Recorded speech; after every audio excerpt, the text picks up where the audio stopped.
बिस्मिल्लाहिर्रहमानिर्रहीम। शुरू अल्लाह के नाम से जो बहुत रहमतों वाला है। सबसे पहले तो मैं शुक्रगुज़ार हूँ अल मेहंदी एजुकेशन सर्विसेज का और ख़ुसूसन इस मस्जिद के ट्रस्ट का, यहाँ के मौलाना साहब का, कि उन्होंने इस जगह को, यानी मस्जिद जैसी मुक़द्दस जगह को बज़ाहिर एक दुनियावी मामले के लिए बात करने के लिए इजाज़त दी। और अल मेहंदी एजुकेशन वालों को मैं इसलिए ज़्यादा शुक्रगुज़ार हूँ, उन्होंने मुझे फिर ये सआदत बख्शी, ये मौका दिया कि मैं किसी मौजू पे आपसे बात कर सकूँ, क्योंकि ये अमल इंतहाई सताइश की काबिल है और इसको और जगहों पर भी फॉलो करना चाहिए।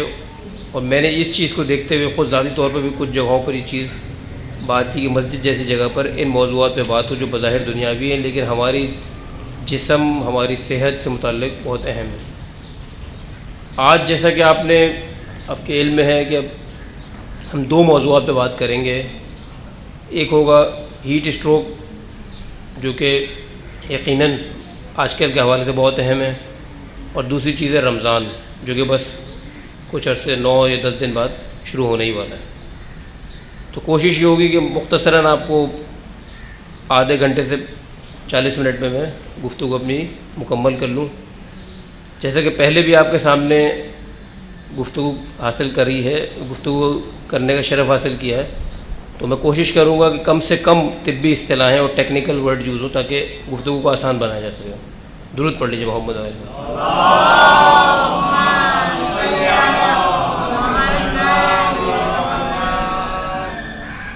हीट स्ट्रोक, ये गर्मी की वजह से एक लफ्ज़ यूज़ हो रहा है हीट स्ट्रोक। उसमें आप अखबारों में, टीवी पे, इंटरनेट पे यकीनन ये पढ़ते होंगे कि उससे पहले ज़िक्र आता है कि जी हीट वेव चलने वाली है, गर्मी की एक शदीद लहर चलने वाली है। तो हीट स्ट्रोक, ये हीट वेव की वजह से हीट स्ट्रोक जो होता है, ये काफ़ी अरसे से, जब से दुनिया में पोल्यूशन बढ़ रही है, दुनिया में इंसानी अमल दखल बढ़ रहा है, इंसान की बनाई हुई आर्टिफिशियल चीज़ें बढ़ रही हैं, मशीनरी बढ़ रही है, केमिकल्स बढ़ रहे हैं, दुनिया में पोल्यूशन बढ़ रही है। एक वर्ड यूज़ किया जाता है, एक जुमला इस्तेमाल किया जाता है, वो है ग्लोबल वार्माइजेशन, यानी कि तमाम दुनिया में गर्मी की लहर बढ़ रही है। जो इंटरनेशनल डेटा है उसके हिसाब से अमेरिका में और दीगर यूरोप के ममालिक में पिछले 25 सालों में ये हीट वेव बहुत तेज़ी से चली और बहुत लोगों की जानें भी ज़ाया हुई। 1997 से 2003 तक का जो डेटा अवेलेबल है, अमेरिका में एवरेज 500 लोग सालाना मर जाते हैं हीट स्ट्रोक की वजह से। यानी गर्मी की शदीद लहर से जो जिस्मानी तग़य्युरात या जिस्मानी तब्दीलियाँ आती हैं और जिस्मानी डैमेज होता है, उसमें हम बात करेंगे कि हीट स्ट्रोक होता क्या है। उसकी वजह से एवरेज 500 लोग रोज़ाना मर जाते हैं, ये 2003 तक का डेटा है। इसके अलावा इंडिया में भी हीट स्ट्रोक की एक हीट वेव चली थी, जिससे बहुत ज़्यादा लोगों की हीट स्ट्रोक से अमवात वाक़ई हुई। और पिछले साल पाकिस्तान में, ख़ुसूसन कराची में, हीट स्ट्रोक से बहुत ज़्यादा लोग मुतासर हुए। तो हीट स्ट्रोक को जानने के लिए ये ज़रूरी है कि, क्योंकि थोड़ा सा वक्त भी है हमारे पास और ये चीज़ आइंदा भी हमारे काम आएगी, कि हीट स्ट्रोक को जानने के लिए ज़रूरी है कि पहले हम ये जान लें कि हीट या गर्मी की क्या चीज़ होती है, वो किस तरह से हमारे जिस्म को नुकसान पहुंचा सकती है। तो उसको जानने के लिए ये ज़रूरी है कि वो हमारे जिस्म से निकलती किस तरह से है और जिस्म में रुकती किस तरह से है।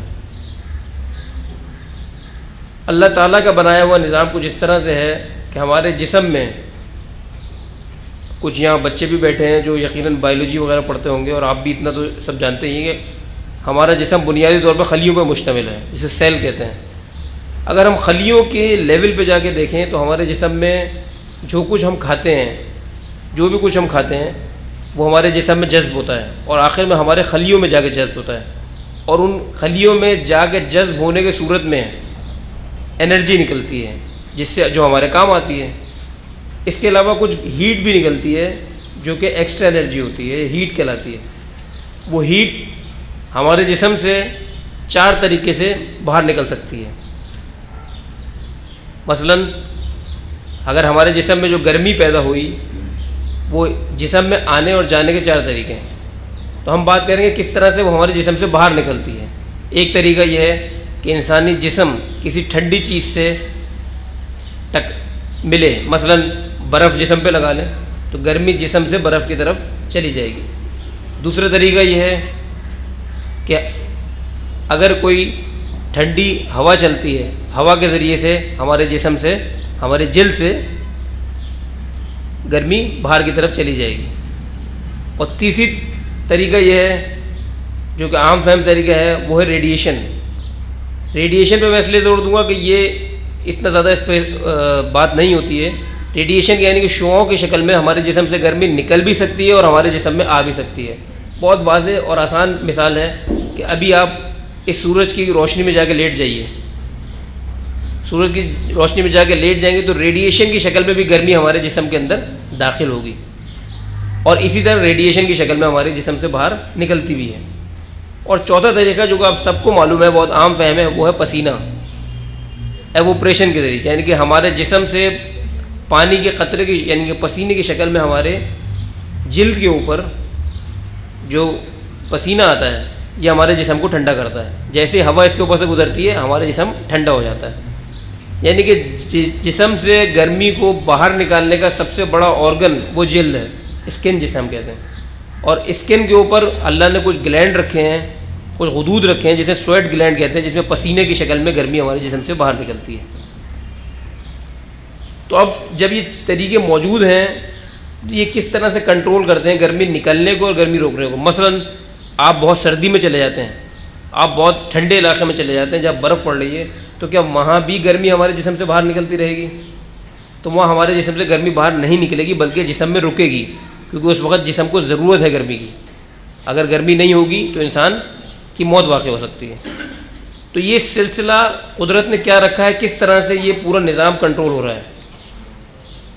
तो अब हम कुदरत की ये निशानियाँ देख के यकीनन इंसान का सर सजदे में ही जाना चाहिए कि क्या क्या नेमतें इंसान को अता की हैं जिनका हमें अंदाज़ा भी नहीं। मसलन हमारी जिल्द पे, हमारे पट्ठों पे जिन्हें मसल्स कहते हैं, और हमारे रीढ़ की हड्डी में जो जिस्म का हिस्सा है, दिमाग का हिस्सा है जिसे हम स्पाइनल कॉर्ड कहते हैं, इन 3 जगहों पर अल्लाह ने एक सेंसर लगाए हुए हैं जो कि टेम्परेचर, बाहर के टेम्परेचर को सेंस करते हैं और दिमाग को पैगाम देते हैं कि इस वक्त गर्मी रोकने टेम्परेचर कितना है बाहर का। दिमाग में अल्लाह ने एक हिस्सा रखा है जिसे हम हाइपोथैलेमस कहते हैं। इन तिब्बी इस्तिलाहों से परेशान मत होइएगा, ये याद रखना आपके लिए बहुत ज़रूरी भी नहीं, बस एक इन्फॉर्मेशन के लिए बता रहा हूँ। अब कभी इंटरनेट पर पढ़ते हैं या बच्चे बैठे हैं, स्टूडेंट्स बैठे हैं, कभी पढ़ते हैं, तो इनकी नॉलेज के लिए इन इस्तिलाहों को याद रखना आपके लिए ज़रूरी नहीं। दिमाग में अल्लाह ने एक रखा है हिस्सा जिसे हम हाइपोथैलेमस कहते हैं। वो हाइपोथैलेमस जिस्म के टेम्परेचर को रेगुलेट करता है, यानी कि जिसे हम आप लोग सुनते होंगे थर्मो रेगुलेटर, यानी जिस्म का थर्मो रेगुलेटर है हाइपोथैलेमस। ये हाइपोथैलेमस जिस्म के मुख्तलिफ हिस्से, जिल्द से, पट्ठों से और स्पाइनल कॉर्ड से पैगाम लेता है और फिर देखता है कि टेम्परेचर कितना है जिस्म का, गर्मी को बाहर निकालना है या गर्मी को जिस्म के अंदर रोकना है। ये मालूमात करने के बाद ये हाइपोथैलेमस अपना काम करता है। एक चीज़ जो टेम्परेचर बढ़ने की वो आप देखते होंगे, वो तो बुखार आना। सर्दी में बुखार आता है, गर्मी में बुखार आता है। बुखार आने से क्या होता है, टेम्परेचर बढ़ जाता है जिस्म का, जिसे हम बुखार कहते हैं, यानी कि टेम्परेचर बढ़ा हुआ है 99 फ़ारेनहाइट से ऊपर अगर टेम्परेचर, तो हम कहते हैं जी इसको बुखार हो रहा है, इसको टेम्परेचर हो रहा है। तो वो क्या चीज़ है, वो ये चीज़ है कि जब भी जिस्म में कोई भी तब्दीली आएगी दिफाई निज़ाम के हवाले से, या तो कोई जरासीम चला जाए या कोई भी दिफाई निज़ाम में तब्दीली आएगी, तो हमारे दिमाग को एक मैसेज जाएगा कि टेम्परेचर बढ़ाना है। तो दिमाग टेम्परेचर को, वो जो हिस्सा हाइपोथैलेमस है वो ह्यूमन बॉडी का टेम्परेचर बढ़ा देता है। इसी तरह अगर बाहर बहुत गर्मी है तो जिस्म को ये पैगाम जाएगा कि टेम्परेचर बढ़ रहा है बॉडी का, तो वो टेम्परेचर कम करेगा। टेम्परेचर कम किस तरह से करता है, जैसे मैंने आपको बताया कि पसीने की शक्ल में, उसमें क्या होता है, खून की जितनी शरियानें हैं ये फैल जाती हैं और खून का फ़्लो स्किन की तरफ बढ़ जाता है। नतीजे में जिस्म से पानी, पसीने आता है और पसीने की शक्ल में गर्मी बाहर निकलती है। पसीने की शक्ल में आपके पसीने के ज़र्रात आते हैं, जब इस पर हवा लगती है तो जिस्म ठंडा होने लगता है, और वो जो 4 तरीके मैंने आपको बताए, तो इस तमाम सिस्टम का अगर गर्मी की वजह से तब्दीली आ जाए तो इंसानी जिस्म में नुकसान होना शुरू हो जाता है। अगर बाहर का मौसम शदीद गर्म है और बाहर के मौसम में शदीद नमी है, ये वो 2 फैक्टर हैं जिससे इंसान हीट स्ट्रोक की तरफ जा सकता है। हीट स्ट्रोक की जो इस्तिलाह है, इसका मतलब क्या है, जो इसकी डेफिनेशन है, जो इसकी डेफिनेशन यानी कि जो इसकी तारीफ़ है वाज़ेह, वो है कि इंसान के जिस्म का टेम्परेचर अगर 104 से बढ़ जाए और उसको दिमागी तौर पर डैमेज हो जाए, यानी कि दिमागी तौर पे उसकी अलामतें आने लगें, तो इसको हीट स्ट्रोक कहते हैं। गर्मी से जो इंसानी जिस्म मुतासर होता है उसकी 2 किस्में हैं, एक है हीट स्ट्रोक, एक है हीट एग्जॉशन। इन दोनों में बुनियादी फ़र्क क्या है? इन दोनों में फ़र्क ये है कि हीट स्ट्रोक में, हीट एग्जॉशन में क्या होगा कि इंसान बहुत ही थका हुआ होगा, उसके चेहरे पे थकावट के एहसार होंगे, उसे चला फिरना नहीं जा रहा होगा, तबीयत गिरी गिरी सी महसूस हो रही होगी, पानी की शदीद कमी हो रही होगी, लेकिन वो होश व हवास में होता है और वो बातचीत भी नॉर्मल कर रहा होता है और आपकी बात समझ रहा होता है। अगर उसको वक्त पे पानी दे दिया जाए, वक्त पे उसको साए में ला के बैठा दिया जाए, तो वो बिल्कुल सही हो जाता है। इसको कहते हैं हीट एग्जॉशन। और दूसरी चीज़ है हीट स्ट्रोक। हीट स्ट्रोक एक ख़तरनाक चीज़ है, एक जानलेवा चीज़ है। हीट स्ट्रोक में मरीज़ का टेम्परेचर 104 से ऊपर चला जाता है, 105 तक, 106 तक भी चला जाता है, और इसके अलावा उसको दिमाग की अलामतें आने लगती है। दिमाग यानी कि जहनी तौर पर तब्दीलियों की अलामतें आने लगती है। मसलन वो इरिटेबल होगा। इरिटेबल का मतलब बहुत ज़्यादा चिड़चिड़ा होना, कंफ्यूज होना, बात को नहीं सही से ना समझना। कुछ लोग को दौरे पड़ जाते हैं, झटके पड़ जाते हैं, कुछ लोग बेहोशी में, कोमा में जा सकते हैं। ये तमाम वो अलामतें हैं जिस पर आप ये फ़ैसला कर सकते हैं कि इस मरीज़ को हीट स्ट्रोक हो गया है। तो हीट एग्जॉशन में और हीट स्ट्रोक में फ़र्क समझना लाजमी है। अच्छा, हीट स्ट्रोक होने की एक वजह, सबसे बड़ी वजह तो बाहर का टेम्परेचर है, गर्मी है, और दूसरी बड़ी वजह कुछ दवाएं भी हो सकती हैं जिनमें हीट स्ट्रोक, जिनकी वजह से हीट स्ट्रोक बढ़ सकता है। और इसके अलावा जिल्द की बीमारियाँ जिसमें पसीना नहीं आता, ऐसी बीमारियाँ भी होती हैं जिनमें पसीना नहीं आता, उनमें भी हीट स्ट्रोक हो सकता है। उनकी वजह से बाहर गर्मी बहुत है, इंसान को पसीना आ नहीं रहा, तो उसमें भी हीट स्ट्रोक हो सकता है। इसके अलावा जो है कुछ और बीमारियां ऐसी हैं जिनमें हीट स्ट्रोक होने का चांसेस ज़्यादा हैं। उनकी तफसील में जाना इस वक्त फ़ायदेमंद नहीं होगा। तो अब हीट स्ट्रोक का कोई मरीज़ अगर आपके पास आता है, या मरीज़ तो आपके पास नहीं आएगा, लेकिन अगर आप किसी को देखते हैं कि अगर आप कहीं जा रहे हैं और रोड पे या कहीं पर भी कोई इंसान गिर जाता है, बेहोश होता है और गर्मी बहुत पड़ रही है, तो आपको सबसे पहले हीट स्ट्रोक के बारे में सोचना चाहिए। ये सबसे पहली वजह हो सकती है आजकल के दौर में। लेकिन आजकल तो मौसम माशाल्लाह खुशगवार है, लेकिन जो पिछले कुछ हफ्ते गुजरे और आगे वाले हफ्तों की प्रेडिक्शन की है माहिर मौसमियात ने, तो उसके हवाले से जो हीट स्ट्रोक को जहन में रखना बहुत ज़रूरी है। अच्छा, हीट स्ट्रोक को भी फिर 2 हिस्सों में तकसीम किया जाता है। मैं कोशिश कर रहा हूँ कि इस सारे टॉपिक को जो बहुत ही ज़्यादा खुश्क है, इसको सादा अल्फाज में आपको हमने बयान करूँ, लेकिन अगर ये बहुत खुश्क हो रहा है तो मैं इसके लिए पेशगी माज़रत चाहता हूँ। दुरूद पढ़ लीजिए मोहम्मद आले हो।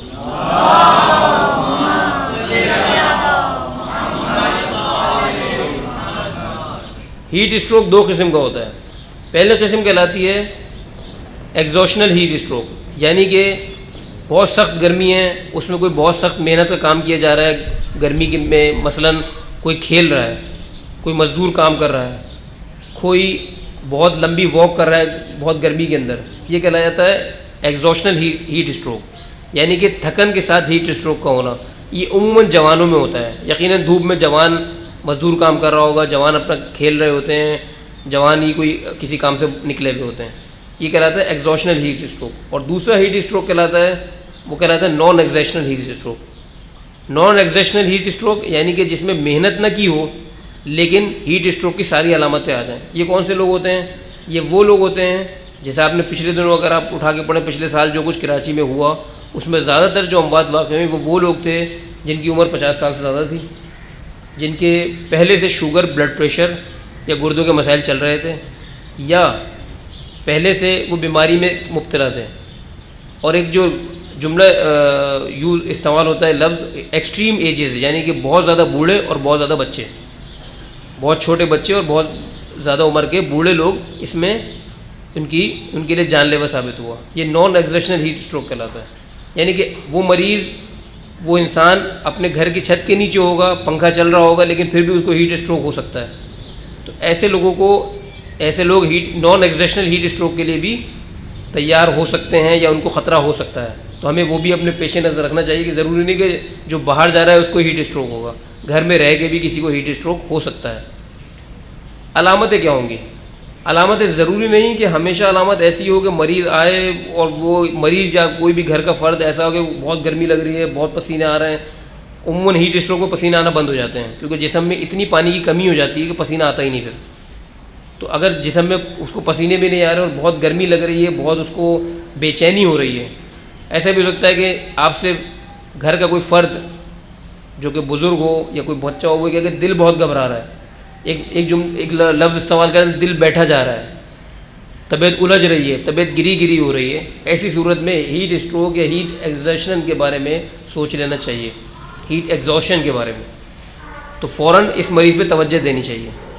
अगर कोई शख्स पहले से किसी बीमारी में मुब्तला है, मतलब शुगर, ब्लड प्रेशर, गुर्दों की बीमारी, जिगर की बीमारी, ऐसी किसी बीमारी में मुब्तला है, तो उसके बारे में भी फ़ौरन ये सोच लेना चाहिए कि इसको गर्मी से इसका जिस्म डैमेज हो तो नहीं रहा।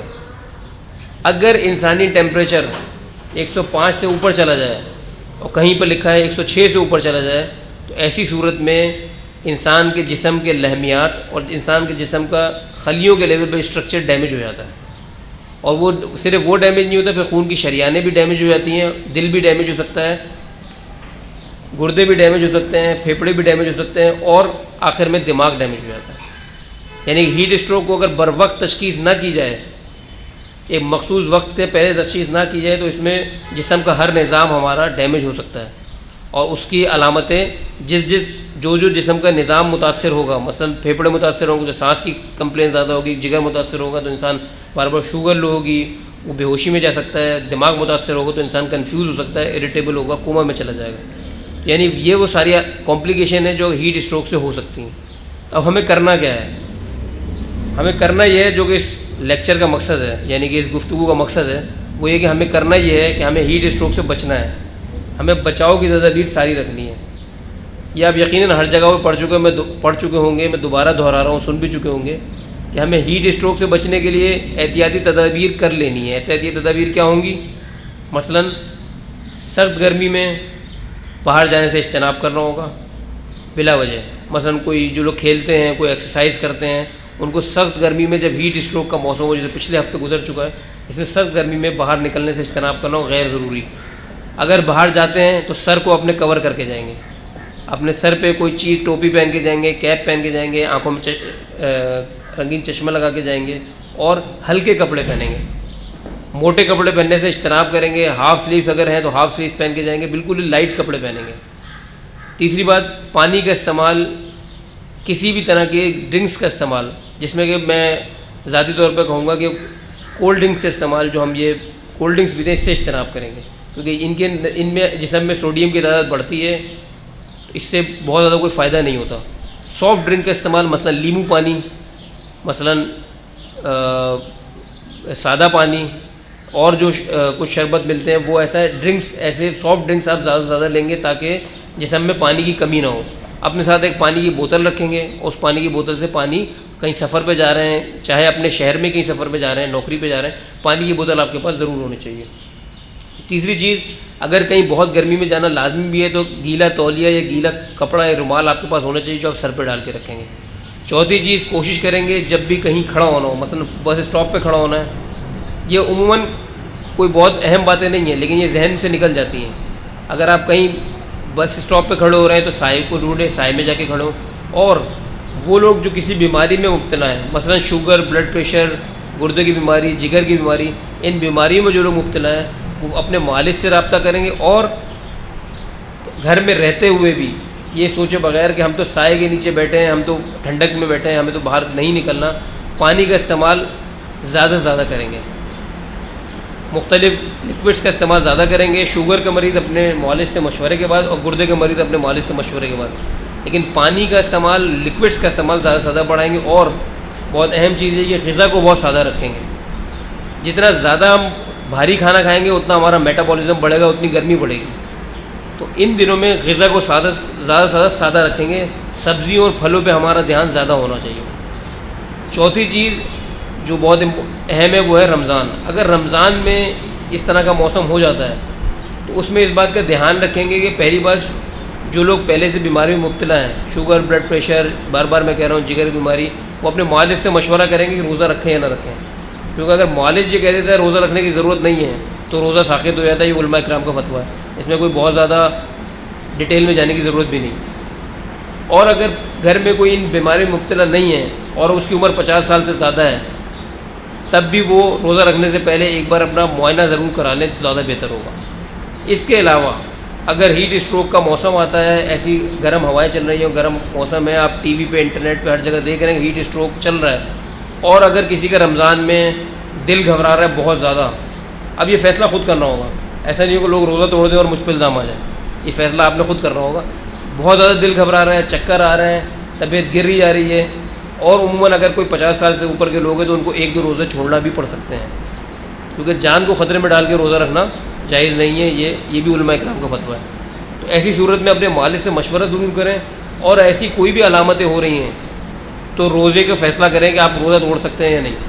ये फ़ैसला आपने खुद ही करना होगा। लेकिन ये अलामतें जो मैं बता रहा हूँ, बहुत ज़्यादा दिल का घबराना, चक्कर का आना, तबीयत का गिरे गिरे रहना, कुछ लोगों के पेट में दर्द होता है, कुछ को जुलाब शुरू हो जाते हैं, कुछ को चक्कर आने लगते हैं, और कुछ को बहुत ज़्यादा तबीयत गिर जाती है। ऐसी कोई भी अलामतें होती हैं तो आप रोज़े को आपको देखना होगा कि आप रख सकते हैं या नहीं, क्योंकि पानी की कमी हो जाए तो उसमें जान जाने का ख़तरा हो सकता है अगर एक दफ़ा हीट स्ट्रोक हो गया तो।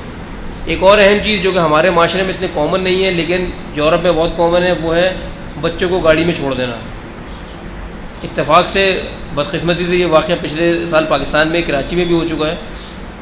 गाड़ी में टेम्परेचर बाहर के टेम्परेचर से 10 से 12 डिग्री सेंटीग्रेड बढ़ जाता है, बल्कि कुछ जगहों पे तो मैंने पढ़ा कि बहुत ज़्यादा बढ़ जाता है। मसलन अगर बाहर, गाड़ी से बाहर टेम्परेचर चल रहा है 90 या 95 या 98 फ़ारेनहाइट, तो गाड़ी में होगा 104, 106 और 108 तक हो सकता है।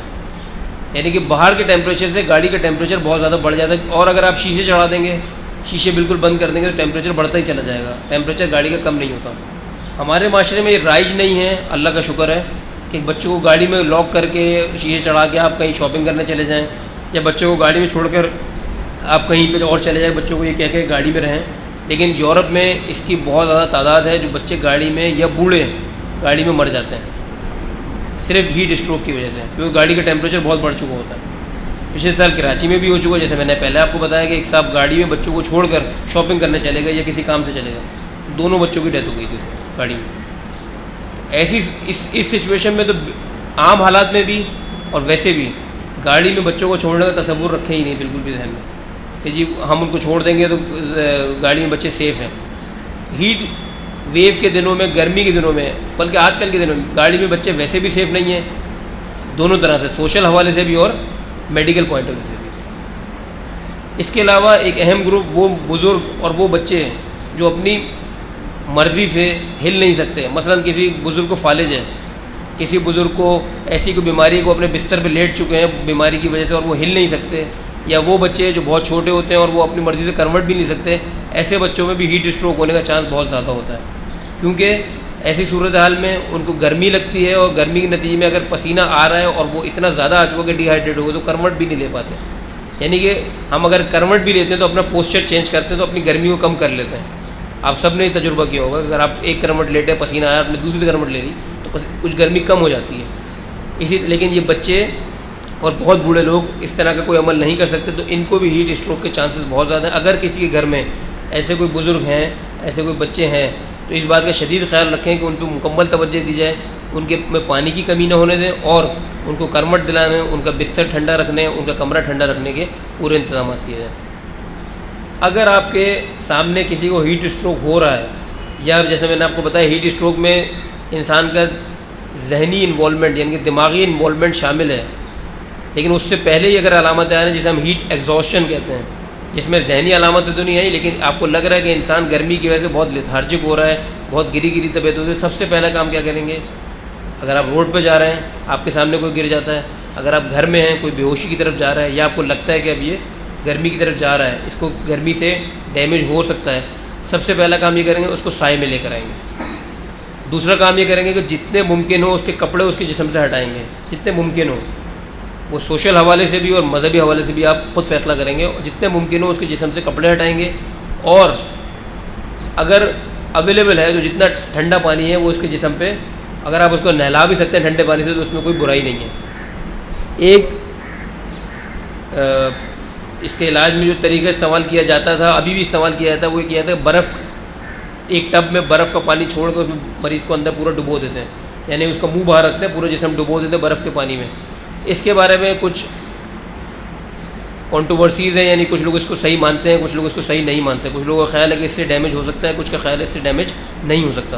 तो इस हवाले से जो है ये करना भी मुमकिन, प्रैक्टिकली बहुत मुश्किल होता है, मरीज़ के लिए भी बहुत परेशानी का बायस बन सकता है। लेकिन आसान हल ये है कि जितना ठंडा पानी घर में अवेलेबल है, बाहर रोड पे आप हैं, कहीं पानी अवेलेबल है तो उसके जिस्म पे डालें, उसको पहले साए में लाएँ, उसके जिस्म से कपड़े हटाएं, उसके जिस्म पे ठंडा पानी डालें और उसको पानी पिलाने, अगर वो जाग रहा है, अगर वो मुकम्मल होश में है तो उसको पानी पिलाएँ, और उसके बाद जल्द से जल्द किसी भी मेडिकल सेंटर में, किसी भी हॉस्पिटल में उसको लेके जाएँ। मेडिकल सेंटर में ड्रिप लगना कोई बहुत ज़रूरी अमल नहीं है, लेकिन हाँ उसके अंदर सोडियम की कमी हो रही है, पोटेशियम की कमी हो रही है, यानी कि नमकियात की कमी, तो उसके लिए डॉक्टर ड्रिप लगाएंगे। लेकिन उसको बहुत ज़्यादा तेज़ देने पे इसरार करना, वहाँ पर इस तरह का माहौल पैदा करना कि डॉक्टर को स्ट्रेस करना, ये बहुत नुकसानदेह हो जाता है। ये डॉक्टर को फैसला करने दें किस तरह से उसको ड्रिप लगानी है, कितनी ड्रिप लगानी है। आप इस बात पे ध्यान दें कि आपने पानी ज़्यादा पिलाना है, उसको साए में रखना है, उसको ठंडे एटमॉस्फेयर में रखना है। ये दोनों काम करने के बाद आप उसको हॉस्पिटल पहुँचा दें। हॉस्पिटल में ड्रिप के अलावा कुछ दवाएँ भी हैं, लेकिन अभी तक कोई भी दवा इसके बारे में इंटरनेशनल रिकमेंडेशंस में नहीं आ पाई है कि वो दवा आप दें जिससे हीट स्ट्रोक में फ़ायदा हो। अभी तक जो हीट स्ट्रोक की ट्रीटमेंट है वो यही है कि उसको साए में रखें, ठंडा पानी दें, ठंडा पानी पिलाएं, ड्रिप लगाएं और उसके जिस्म को ठंडा रखें। अगर हम ये बर वक्त कर लेते हैं, यानी कि जिस्म में तोड़ फोड़ शुरू होने से पहले जो कॉम्प्लिकेशन मैंने आपसे बताएंगे, इंसान रीनल फेलियर में जा सकता है, लिवर फेलियर में जा सकता है, ब्रेन डैमेज हो सकता है, आंतें डैमेज हो सकती हैं और पट्ठों में तोड़ फोड़ का अमल हो सकता है जिससे गुर्दे मुतासर होते हैं। इन सब से पहले अगर हमने बर वक्त इंसान को सारी ट्रीटमेंट दे दी तो ऐसी सूरत में हम आराम से इंसान की जान बचा सकते हैं। और बुनियादी उसूल प्रिवेंशन, यानी कि बचाव के सारे हिफाजती तदाबीर अपने जहन में रखें तो हीट स्ट्रोक होने ही ना दें। तो ये बहुत आसान तरीका होगा जिस पर अमल करके हम हीट स्ट्रोक के इस हमले से बच सकते हैं। दुरूद पढ़ लें मोहम्मद वाले।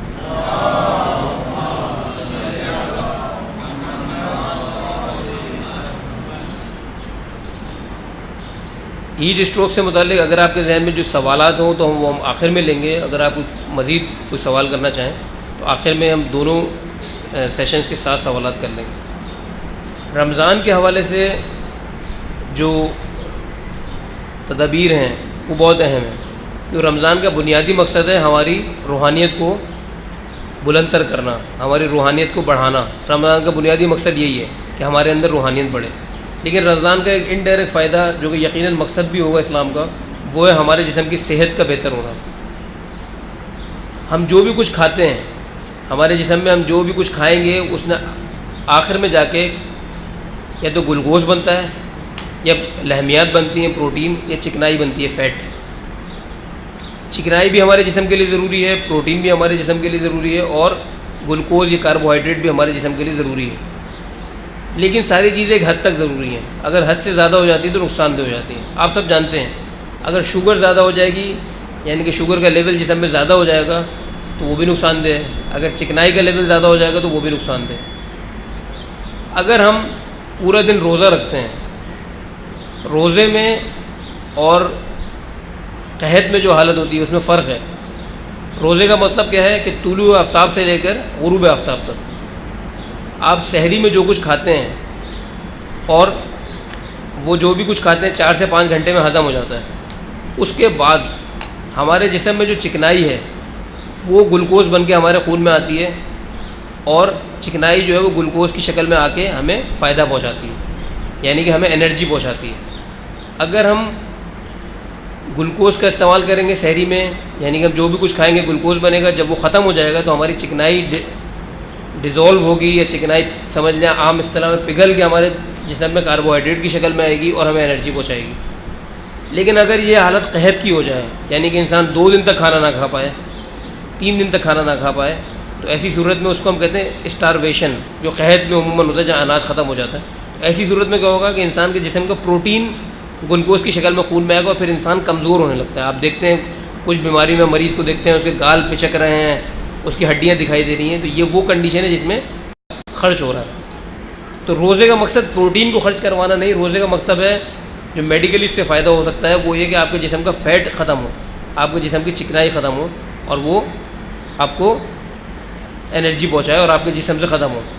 दूसरी चीज़ ये कि आपके आंतों को भी एक रेस्ट मिलता है, एक आराम मिलता है आंतों को भी।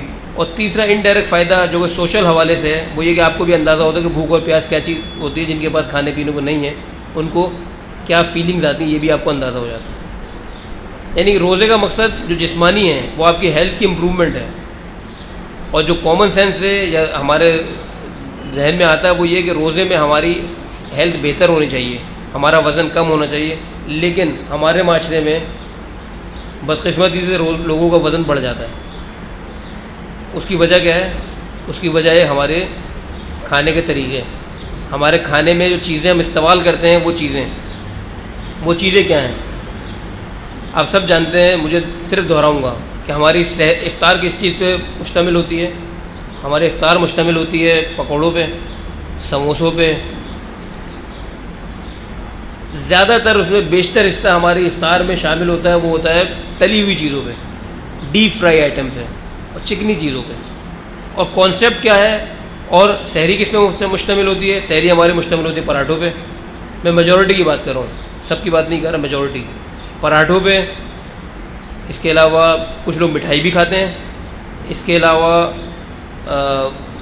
घी में डुबो के जो, जिसे आप क्या कहते हैं, फेनी, घी में डुबो के जो पकाई जाती है वो खाते हैं। कुछ लोग सहरी तक में पकौड़े खाते हैं। और क़ौरमा, बिरयानी जो दावतें हैं जिनको हम सहरी पे जो दावतें हो रही हैं उनमें, इफ्तार की दावतों में ये सब चीज़ें बहुत ज़्यादा होती हैं। यानी अगर देखा जाए कि जो रमज़ान में हमारा खाना 3 गुना हो जाता है अगर हम कैलोरी के हिसाब से देखें और चिकनाई के हवाले से देखें। तो हमारे पास जो मरीज़ आते हैं रमज़ान में वो किन शिकायत से आते हैं? वो जो मैं शिकायतें दोहराऊँगा तो यकीनन आप मेरी तायीद करेंगे। ज़रूर पढ़ लीजिए मोहम्मद वाले।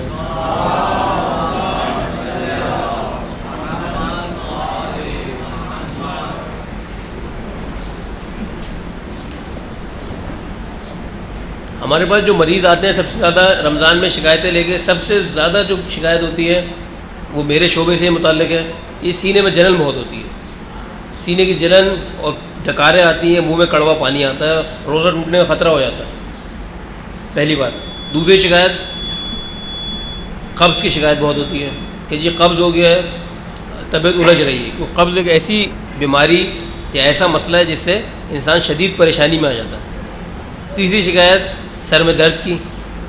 चौथी शिकायत जो बहुत कॉमन है वो है इंसान के नींद का ख़राब होना, कि जी नींद प्रॉपर नहीं हो पा रही है, इस वजह से तबीयत बहुत ज़्यादा उलझ रही है। तो ये वो सारी शिकायतें हैं जो कि रमज़ान में बहुत ज़्यादा बढ़ जाती हैं, बहुत मरीज इससे लोग परेशान हो जाते हैं। इसके अलावा ब्लड प्रेशर, शुगर और दूसरे जो मर्ज़ में मुब्तला लोग हैं उनकी बीमारियां बढ़ जाती हैं। मसलन ब्लड प्रेशर का मरीज़ होगा वो कहेगा मेरा बीपी आजकल बहुत बढ़ा हुआ चल रहा है। शुगर का मरीज़ होगा वो कहेगा मेरी शुगर बहुत ज़्यादा इम्बैलेंस चल रही है, बहुत ज़्यादा हाई हो रही है शुगर या बहुत लो हो रही है।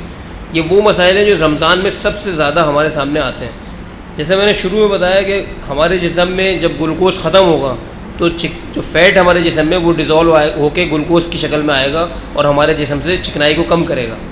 लेकिन अगर आपने इफ्तार में ही बहुत ज़्यादा चिकनाई खा ली भर भर के तो क्या होगा? रमज़ान में वज़न बढ़ जाएगा। और अगर आपको किसी को यकीन नहीं आता तो वो यकीनी तौर पे रमज़ान शुरू होने से एक दिन पहले अपना वज़न करें और रमज़ान ख़त्म होने के ईद वाले दिन अपना वज़न करके देख लें। वो जो मैंने आपसे कहा कि हमारा इफ्तार और सहर ये दोनों चीज़ें इतनी ज़्यादा चिकनाई वाली चीज़ों में मुश्तमिल हैं कि हमारा वज़न कम उनका बढ़ जाता है, हमें फ़ायदे के बजाय उल्टा नुकसान हो जाता है। तो इन पर किस तरह से काबू पा सकते हैं? इसके बहुत आसान तरीक़े हैं। सबसे पहली चीज़, अगर इस बात को आप सही समझते हैं, इससे एग्री हैं, इसको तायद करते हैं, तो ये अहद करें कि हम फ्राइड आइटम्स, चिकने तले हुए आइटम्स अपने इफ्तार और सहर पे नहीं रखेंगे। अगर रखेंगे भी, क्योंकि हमारा एक ट्रेडिशन है, हमारा एक रिवाज है, रखेंगे भी तो हम बहुत मुख्तसर रखेंगे। मसलन हम 1 या 2 पकौड़े खाएंगे, हम समोसे जैसी चीज़ को हाथ नहीं लगाएंगे। अगर खाएंगे भी तो पूरे रमज़ान में 2 या 3 दफ़ा खाएंगे। हमारे दस्तरखान पे क्या चीज़ें होनी चाहिए सहर में, इफ्तार में? वो चीज़ें होनी चाहिए सबसे ज़्यादा फल। उम्मन मेरे पास ज़ाती तौर पर लोग बहुत आते हैं, आप भी मरीज़ आते हैं, हमारे यहाँ के लोगों का मिजाज है कि जी मल्टी विटामिन की कोई गोली लिख दे अच्छी ताकत की। तो मैं सबको यही जवाब देता हूँ कि विटामिन की गोलियाँ बोतलें अल्लाह ने दरख्तों में लटका दी हैं, आप तोड़ तोड़ के खा लीजिए। जितनी एक बोतल आप विटामिन की गोलियों की खाएंगे, उतना एक फल में अल्लाह ने विटामिन रखे हुए हैं। तो सबसे ज़्यादा विटामिन आपके फलों में मौजूद हैं, सबसे ज़्यादा अच्छी एनर्जी आपके फलों में मौजूद है। तो आपका दस्तरखान जो है वो फलों से भरा होना चाहिए। इसमें बहुत ज़्यादा एक आर्गूमेंट आता है। अगर आप किसी मरीज़ से कहते हैं, हम कहते हैं कि जी आप फल खा लें, वो कहता है जी इतने महंगे फल हैं कहाँ से खाएं? 50 रुपये की सिगरेट रोज़ाना पी रहा होता है या 50 रुपये के पान खा रहा होता है। तो फल महंगे ज़रूर हैं, मैं ये नहीं कह रहा कि फल बहुत सस्ते हैं, लेकिन अगर आप अपने और ख़र्चे कट डाउन करते हैं जो कि अननेसेसरी हैं, जो कि आपने अपनी बिला वजह आदत बना ली है, उनको कट डाउन करेंगे तो आप फल ला सकते हैं और आपके बच्चों का रुझान भी बन सकता है। कुछ और मुल्कों में चले जाएं जहाँ पर फलों और जूसेस का रिवाज बहुत ज़्यादा है, वहाँ बच्चे चाय नहीं पीते, वहाँ बच्चे जूस पीते हैं या फल खाते हैं। वजह क्या है कि बड़ों से उन्होंने यही देखा है, लेकिन हमने अपने बच्चों को इन चीज़ों की तरफ गामजन कर दिया है। ये जो हम मुर्गन चीज़ें बाज़ार से ख़रीदते हैं, अगर हम इनको कट डाउन करेंगे तो हमारा फलों का बजट बहुत आराम से बन जाएगा। पहली बात तो ये कि हमारे दस्तरखान पे इफ्तार में फलों की तादाद बढ़नी चाहिए और फ्राइड आइटम्स की तादाद कम से कम होनी चाहिए। दूसरी चीज़ जो बहुत अहम है वो ये है कि अब इस मौसम में रोज़ा खुलने का टाइम है 8 बजे का, तकरीबन 7:30 बजे का, 8 बजे का, 7:30 तक रोज़ा खुलेगा। अगर हम इफ्तार 7:30 बजे करते हैं और हम फिर 10:30 बजे खाना खाते हैं, तो उसके बाद सहरी का टाइम कितने बजे होगा? 3:30। अब आप खुद अंदाज़ा लगा लीजिए कितना फ़र्क रह गया। एक खाना, एक मील आपने लिया 7:30 बजे, एक और खाना आपने खाया 10:30 बजे, एक और खाना खाने आप बैठ रहे हैं 3:30 बजे। 80% लोग ये बताते हैं कि सहरी करते हुए हमें डकारें आ रही होती, लेकिन खाते इसलिए कि अगले दिन गुजारना है। अच्छा, अगर आप सहरी नहीं करेंगे तो क्या होगा? अगला दिन गुजारना वाकई मुश्किल हो जाएगा। इस मौसम में तो सहरी ना करना अपने आप को हलाकत में डालने वाली बात होगी। अगर आप सहरी नहीं करते तो फिर क्या करें? उसका आसान तरीका है जो कि बहुत आजमूदा भी और बहुत सारे लोग करते भी हैं, वो ये है कि इफ्तार और रात का खाना एक ही दस्तरखान पे खाइए, एक ही सिटिंग में खाइए। हमारे यहाँ अल्हम्दुलिल्लाह लोग नमाज़ पढ़ के रोज़ा खोलते हैं। नमाज़ पढ़ के बहुत मुख्तसर से इफ्तार करें, मगरिब पढ़ के, और इशा पढ़ते ही फ़ौरन खाना खा लें, या दोनों नमाज़ें पढ़ के अगर आप रोज़ा खोल रहे हैं तो आप खाने के दस्तरखान पे इफ्तार का कुछ मुख्तसर सामान रखें और उसके साथ ही फ़ौरन खाना खा लें। इसके 2 फ़ायदे होंगे। एक फ़ायदा तो ये होगा कि आपकी जो भूख या आपकी जो ज़रूरत है वो ख़त्म हो जाएगी, पूरी हो जाएगी। दूसरा फ़ायदा क्या है? दूसरा फ़ायदा ये है कि आप नेचुरली खाना कम खाएंगे। जब आप छोले खा लेंगे, जूस पी लेंगे, फ्रूट चाट खा लेंगे या कोई भी फ्रूट खा लेंगे, उसके बाद खाना डेफिनेटली आप कम खाएंगे। और खाना खाने के बाद 10:30 से लेकर 3:30 तक का टाइम आपके पास, आपके निज़ाम हज़म के पास मौजूद है इस खाने को हज़म करने के लिए। अब जो आप 3:30-4 बजे सहरी करने बैठेंगे तो यकीनन आप अपने आप को हल्का भी महसूस करेंगे, आपको भूख भी लग रही होगी और आप सहरी सही से कर भी पाएंगे। और अगले दिन सुबह उठ के आप ये नहीं कहेंगे कि मेरे मुँह में कड़वा पानी आ रहा है या मुझे खट्टी डकारें आ रही हैं या मेरे पेट में जलन मची हुई। तो ये बुनियादी चीज़ है जिस पर अमल करके आप अपनी सहरी और इफ्तार दोनों को अच्छा कर सकते हैं। उसमें आप बहुत ज़्यादा खाने से भी बच जाएंगे और आपके निज़ाम हज़म को वक्त भी मिल जाएगा। यानी कि जो आम इस्तिलाह में कहा जाता है हम अपने मैदे पे जुल्म करते हैं, वो जुल्म आप नहीं करेंगे। वरना जुल्म वही जो मैंने आपको बताया कि 7:30 बजे इफ्तार, 10:30 बजे खाना, 3:30 बजे सहरी, या अपने मैदे पे जुल्म कर रहे होते हैं उस पर इतना बोझ डाल के। तो ये बोझ डालने से परहेज़ करें। दूसरी चीज़ ये कि खाने में जो मैंने आपको बताया कि उमूमन हमारे पास लोग शिकायत करते हैं, कब्ज़ की बहुत ज़्यादा शिकायत हो जाती है, वो ये, और उमूमन शर्म के से लोग बताते भी नहीं हैं, बहुत बाद में बताते हैं जब बहुत परेशान हो जाते हैं। उसकी वजह क्या है? उसकी वजह वही चिकनाई, जितना भारी खाना आप खाएंगे उतना आपके आंतों को ज़्यादा वक्त लगेगा उसको हज़म करने के लिए, और चिकनाई वाली जितनी ज़्यादा चिकनाई वाली ग़िज़ा होगी उतनी ज़्यादा आंतों की मूवमेंट स्लो हो जाएगी, यानी हमारी आंतें मुस्तकिल हिल रही हैं, हमारे खाने को आगे की तरफ धकेलती रहती हैं, जिससे वो हज़म भी होता है और आगे निकलता है, आगे की तरफ बढ़ता जाता है। जितना खाना चिकना आप खाएंगे उतनी आंतों की मूवमेंट स्लो हो जाएगी, जिससे कब्ज़ की शिकायत हो जाती है। तो चिकने खानों को तब्दील करें। चिकने खाने मैंने आपको बता दिए, फ्राइड आइटम्स, बहुत घी वाला कौरमा, बिरयानी, इस टाइप के खाने जो हैं वो आप कम करें। बहुत ज़्यादा चावल का इस्तेमाल, ये भी आपकी आंतों की मूवमेंट को स्लो कर सकता है। फलों का इस्तेमाल आंतों की मूवमेंट को बढ़ाता है। चिकनी ग़िज़ा को रिप्लेस करें, उसके बजाय क्या चीज़ लाएँ? उसके बजाय लाएँ हरी सब्ज़ियाँ, जिसमें भिंडी है, पालक है, तुरई है, सलाद है, खीरा है। ये चीज़ें आपके दस्तरखान में मौजूद हों तकरीबन रोज़ाना रात के खाने में। अगर ये चीज़ें होंगी तो यकीनन किसी को कब्ज़ की शिकायत भी नहीं होगी, आप ख़ुद भी हल्का महसूस करेंगे, आपको जैसे मैं कहता सीने की जलन और ये पेट में दर्द की शिकायतें भी नहीं होंगी, और कब्ज़ का मामला भी हल हो जाएगा। चौथा मसला बहुत ज़्यादा आता है, वो है सर में दर्द होना। सर में दर्द रोज़े में होने की वजूहत हैं पानी की कमी होना और भूख का लगना। भूख से भी कुछ लोगों के सर में दर्द होता है। उसका तरीका तो वही है कि सहरी अच्छी करें। अच्छी से मतलब मैं दोबारा कहूँगा, अच्छी सहरी का मतलब भारी सहरी नहीं है। अच्छी सहरी में और भारी सहरी में फ़र्क है। मसलन दही का इस्तेमाल ये बहुत अच्छी चीज़ है, दूध का इस्तेमाल भी अच्छी चीज़ है सहरी में, पानी का इस्तेमाल भी अच्छी चीज़ है, खाने में बग़ैर घी वाली ग़िज़ा खाने में भी अच्छी बात है। अगर आप चाय वगैरह बहुत ज़रूरत है किसी की, मसलन किसी को उसके बगैर गुजारा नहीं हो तो सहरी में पी ले तो अच्छी बात है, अदरवाइज़ दूसरी चीज़ें लेने में ज़्यादा फ़ायदेमंद है। फलों के जूस वगैरह, लस्सी भी ले सकते हैं, लेकिन चिकनी चीज़ों से बार बार कह रहा हूँ परहेज़ करें। अगर आप एक अच्छी सहरी करते हैं तो उससे आपको पूरा दिन मगरिब तक का आपका गुजारा आराम से हो सकता है। पानी की कमी से जो सर में दर्द होता है उसका हल यही है कि पानी ज़्यादा से ज़्यादा पिएँ, लेकिन खाने के फ़ौरन बाद पानी ना पिएँ, इससे निज़ाम हज़म मुतासर होता है। यानी अगर आप इफ़्तार के बाद 1 घंटे बाद इफ़्तार से लेकर सहरी तक ज़्यादा से ज़्यादा पानी पिएँ, और सहरी में भी सहरी शुरू करने से पहले पानी का इस्तेमाल ज़्यादा रखें, जूसेस का इस्तेमाल ज़्यादा रखें। इसके अलावा जो शुगर के मरीज़ हैं वो अपने मालिक से ज़रूर रब्ता करें रोज़ा रखने से पहले कि वो रोज़ा रख सकते हैं या नहीं। अगर वो कोई ऐसी शुगर की टैबलेट इस्तेमाल कर रहे हैं जिससे लंबे अरसे तक उसके असरात रहते हैं, वो आपको आपके मालिज ही बता सकते हैं, जिससे शुगर लो होने के चांसेस हैं, तो उससे परहेज़ करें। इसके अलावा डायलिसिस के मरीज़, दिल के मरीज़, डायलिसिस के मरीज़ रोज़ा रखने से परहेज़ करें, उनके ऊपर रोज़ा साक़ित है, क्योंकि वो उनके जिस्म से हफ़्ते में 3 मरतबा इतना पानी निकलता है डायलिसिस की मशीन के थ्रू, वो रोज़ा नहीं रख सकते। हाँ, दिल के मरीज़ किस हालत में है ये वो दिल के स्पेशलिस्ट से पूछेंगे मैं रोज़ा रख सकता हूँ या नहीं। और अगर कोई इंसुलिन पे है शुगर का मरीज़ तो वो भी मौलिक से रब्ता करें, क्योंकि उनके लिए भी कभी कभी रोज़ा रखना ख़तरनाक हो सकता है। तो सेहत के इन बुनियादी उसूलों को अपनी ज़िंदगी में अपना लें। और एक और चीज़ जो हम सब में राइज है, हम सब में ज़्यादा पाया जाता है, वो है रोज़ा खोलने के बाद हाथ पैर छोड़ के बिस्तर पर गिर जाना। मतलब आम इस्तिलाह में कहा जाता है आपने अल्लाह मियाँ पे एहसान कर दिया, रोज़ा खोल दिया, अब आप बिल्कुल फ़ारिग हैं, यानी कि चहलकदमी बिल्कुल ख़त्म हो जाती है। चहलकदमी को जारी रखें। रात के इफ़्तार के बाद जो मैंने बताया कोशिश करें इफ़्तार और खाना एक साथ करें, उसके बाद आधे घंटे बाद 1 घंटे बाद ज़रूर आधे घंटे की वॉक करें, वो भी आपके लिए बेइंतहा ज़रूरी और बेइंतहा फ़ायदेमंद रहेगी। और जो लोग अपना वज़न कम करना चाहते हैं तो रमज़ान बेहतरीन मौका है जिसमें अपना वज़न कम किया जा सकता है। लेकिन याद रहे कि वज़न कम करने की ऐसा ना करें कि कुछ लोग जो करते हैं कि सहरी छोड़ देते हैं, इफ़्तार में बहुत ही मुख्तसर कर देते हैं, वो नुकसानदेह हो जाएगा।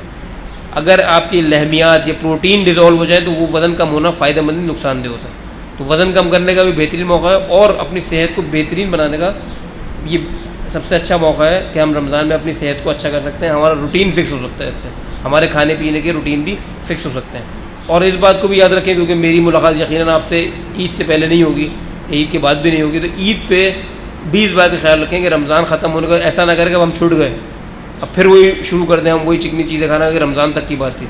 इसको अपने डेली रूटीन का हिस्सा बनाइए, अपनी डेली ज़िंदगी का हिस्सा बनाइए कि चिकनी चीज़ों से परहेज़ करें।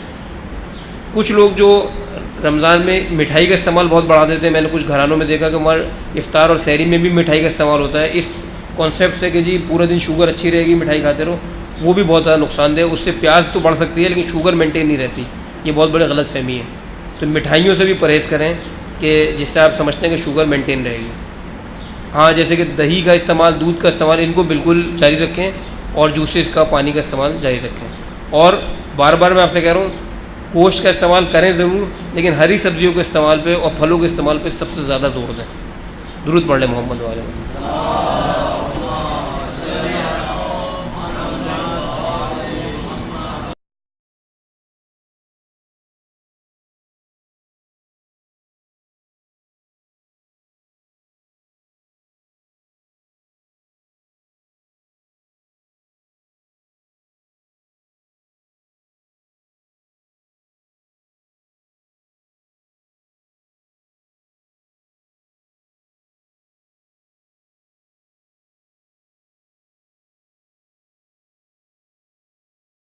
बिस्मिल्लाहिर्रहमानिर्रहीम। शुरू अल्लाह के नाम से जो बहुत रहमतों वाला है। सबसे पहले तो मैं शुक्रगुज़ार हूँ अल मेहंदी एजुकेशन सर्विसेज का और ख़ुसूसन इस मस्जिद के ट्रस्ट का, यहाँ के मौलाना साहब का, कि उन्होंने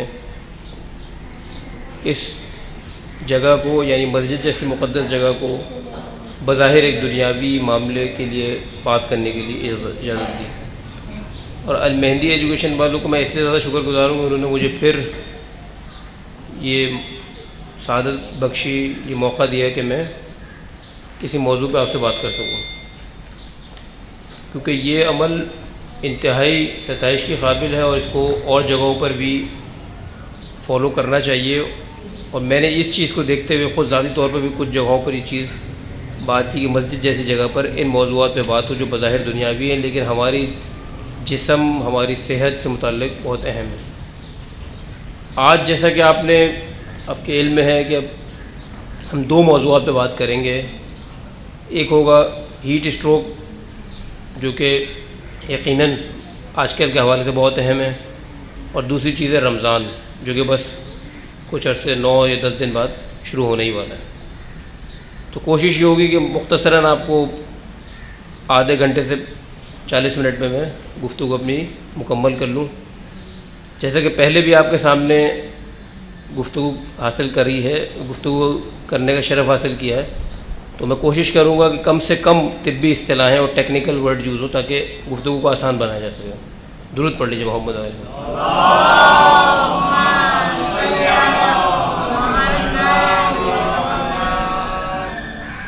हीट स्ट्रोक, ये गर्मी की वजह से एक लफ्ज़ यूज़ हो रहा है हीट स्ट्रोक। उसमें आप अखबारों में, टीवी पे, इंटरनेट पे यकीनन ये पढ़ते होंगे कि उससे पहले ज़िक्र आता है कि जी हीट वेव चलने वाली है, गर्मी की एक शदीद लहर चलने वाली है। तो हीट स्ट्रोक या हीट वेव की वजह से हीट स्ट्रोक जो होता है, ये काफ़ी अरसे से, जब से दुनिया में पोल्यूशन बढ़ रही है, दुनिया में इंसानी अमल दखल बढ़ रहा है, इंसान की बनाई हुई आर्टिफिशियल चीज़ें बढ़ रही हैं, मशीनरी बढ़ रही है, केमिकल्स बढ़ रहे हैं, दुनिया में पोल्यूशन बढ़ रही है। एक वर्ड यूज़ किया जाता है, एक जुमला इस्तेमाल किया जाता है, वो है ग्लोबल वार्माइजेशन, यानी तमाम दुनिया में गर्मी की लहर बढ़ रही है। जो इंटरनेशनल डेटा है उसके हिसाब से अमेरिका में और दीगर यूरोप के ममालिक में पिछले 25 सालों में ये हीट वेव बहुत तेज़ी से चली और बहुत लोगों की जानें भी ज़ाया हुई। 1997 से 2003 तक का जो डेटा अवेलेबल है, अमेरिका में एवरेज 500 लोग सालाना मर जाते हैं हीट स्ट्रोक की वजह से। यानी गर्मी की शदीद लहर से जो जिस्मानी तग़य्युरात या जिस्मानी तब्दीलियाँ आती हैं और जिस्मानी डैमेज होता है, उसमें हम बात करेंगे कि हीट स्ट्रोक होता क्या है। उसकी वजह से एवरेज 500 लोग रोज़ाना मर जाते हैं, ये 2003 तक का डेटा है। इसके अलावा इंडिया में भी हीट स्ट्रोक की एक हीट वेव चली थी, जिससे बहुत ज़्यादा लोगों की हीट स्ट्रोक से अमवात वाक़ई हुई। और पिछले साल पाकिस्तान में ख़ुसूसन कराची में हीट स्ट्रोक से बहुत ज़्यादा लोग मुतासर हुए। तो हीट स्ट्रोक को जानने के लिए ये ज़रूरी है कि, क्योंकि थोड़ा सा वक्त भी है हमारे पास और ये चीज़ आइंदा भी हमारे काम आएगी, कि हीट स्ट्रोक को जानने के लिए ज़रूरी है कि पहले हम ये जान लें कि हीट या गर्मी की क्या चीज़ होती है, वो किस तरह से हमारे जिस्म को नुकसान पहुंचा सकती है। तो उसको जानने के लिए ये ज़रूरी है कि वो हमारे जिस्म से निकलती किस तरह से है और जिस्म में रुकती किस तरह से है। अल्लाह ताला का बनाया हुआ निज़ाम कुछ इस तरह से है कि हमारे जिस्म में, कुछ यहाँ बच्चे भी बैठे हैं जो यकीनन बायोलॉजी वगैरह पढ़ते होंगे और आप भी इतना तो सब जानते ही हैं कि हमारा जिस्म बुनियादी तौर पर खलियों पर मुश्तमिल है, जिसे सेल कहते हैं। अगर हम खलियों के लेवल पे जाके देखें तो हमारे जिस्म में जो कुछ हम खाते हैं, जो भी कुछ हम खाते हैं वो हमारे जिस्म में जज्ब होता है और आखिर में हमारे खलियों में जाके जज्ब होता है, और उन खलियों में जाके जज्ब होने की सूरत में एनर्जी निकलती है जिससे जो हमारे काम आती है। इसके अलावा कुछ हीट भी निकलती है जो कि एक्स्ट्रा एनर्जी होती है, हीट कहलाती है। वो हीट हमारे जिस्म से 4 तरीके से बाहर निकल सकती है। मसलन अगर हमारे जिस्म में जो गर्मी पैदा हुई वो जिस्म में आने और जाने के 4 तरीके हैं, तो हम बात करेंगे किस तरह से वो हमारे जिस्म से बाहर निकलती है। एक तरीका यह है कि इंसानी जिस्म किसी ठंडी चीज़ से मिले, मसलन बर्फ़ जिस्म पे लगा लें तो गर्मी जिस्म से बर्फ़ की तरफ चली जाएगी। दूसरा तरीका यह है कि अगर कोई ठंडी हवा चलती है, हवा के ज़रिए से हमारे जिस्म से, हमारे जिल्द से गर्मी बाहर की तरफ चली जाएगी। और तीसरी तरीका यह है जो कि आम फहम तरीका है, वो है रेडिएशन।